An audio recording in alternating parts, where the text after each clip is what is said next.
garlic bread எப்படி பண்றதுன்னு காட்டுறேன். பட் garlic breadக்கு மெயினா தேவையான garlic எடுத்து வச்சிருக்கேன். அதை நல்லா ஸ்மாஷ் பண்ணி இந்த மாதிரி பொடியா எடுத்து வச்சிருக்கேன். அதே மாதிரி கொத்தமல்லி தழையை மேல நல்லா பொடி பண்ணி வச்சிருக்கேன். இது பாத்தீங்கன்னா ஒரு பெரிய பல்லுன்னு சொல்லுவாங்கல்ல, அந்த பூண்டு ஒரு இது பெருசா இருக்கிறது வந்து பெரிய பல்லுங்க இருக்கிறது வந்து நல்லா இந்த மாதிரி பொடி பண்ணி வச்சிருக்கேன். அதுவே பாருங்க எவ்வளவு லெஸ்ஸா வந்திருக்குன்னு.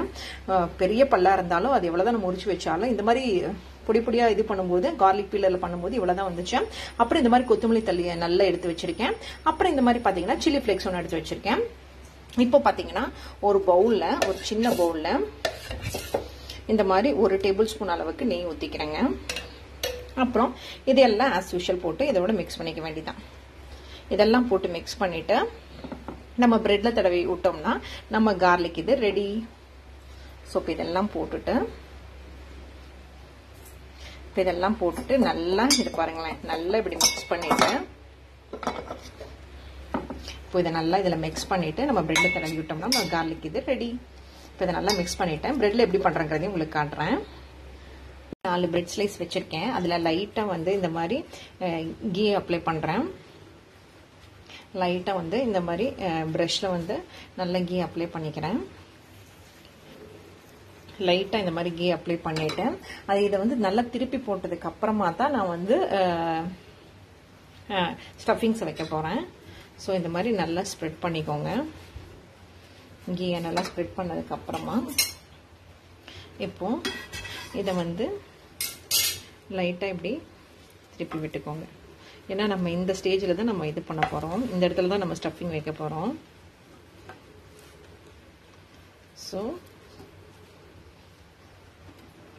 ஸோ இப்போ பார்த்தீங்கன்னா இப்போ இந்த இடத்துல இப்படி வச்சுட்டு இது வந்து நல்லா ஸ்ப்ரெட் பண்ணிக்கோங்க. அது இந்த மாதிரி ப்ரஷ்ல வந்து ஸ்ப்ரெட் பண்ணிட்டீங்கன்னா கொஞ்சம் நல்லா நீட்டா வரும்.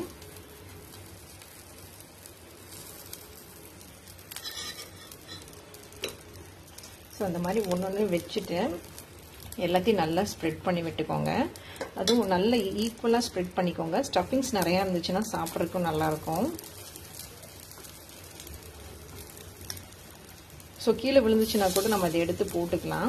இல்லை பிரெட்டு கீழே அடியில் தான் போகும். ஸோ இதை எடுத்து நல்லா ஸ்ப்ரெட் பண்ணிவிட்டு இப்போ 4த்தையும் வச்சுட்டு நான் உங்களுக்கு காட்டுறேன். இந்த மாதிரி கொஞ்சம் கொஞ்சமாக எல்லாத்துக்கும் இந்த மாதிரி வச்சுக்கிட்டு நம்ம இது பண்ணோம். இப்போ எல்லாத்தையும் ஸ்ப்ரெட் பண்ணிட்டு காட்டுறேன். பாருங்க, ஹோம்மேட் garlic bread நீட்டாக நான் வந்து அரேஞ்ச் பண்ணி வச்சுருக்கேன். இப்போ இதை நான் டேஸ்ட் பண்ணி பார்த்தேன். பண்ணவே இப்போ நான் உங்களுக்கு முன்னாடி இதை டேஸ்ட் பண்ணி பார்ப்பேன் எப்படி வந்திருக்குன்னு.